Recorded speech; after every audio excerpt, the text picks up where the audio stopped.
আপনার বাবাকে আপনার মাকে আরো 2 ঘন্টা বাঁচানোর জন্য, আরো 1 ঘন্টা বাঁচানোর জন্য লাইফ সাপোর্ট ব্যবহার করলেন। আপনার বাবা যখন বাড়িতেই ছিল, মুমূর্ষু অবস্থায় ছিল, চিকিৎসা করতে হবে না এ কথা আমি বলছি না, কেউ ভুল বুঝবেন না। আপনি বাঁচানোর জন্য পিতাকে দিলেন লাইফ সাপোর্টে।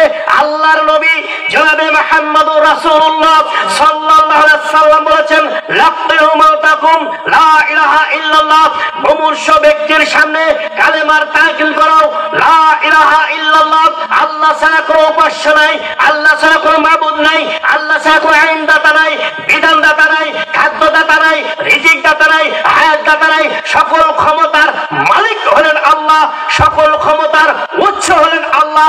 সে কানা আখিরু কালিমু, যার শেষ বাক্য হবে লা ইলাহা ইল্লাল্লাহ, ইনদাল মাউতি দাখালাল জান্নাহ। আল্লাহর নবী বললেন ওই ব্যক্তি জান্নাতে প্রবেশ করবে।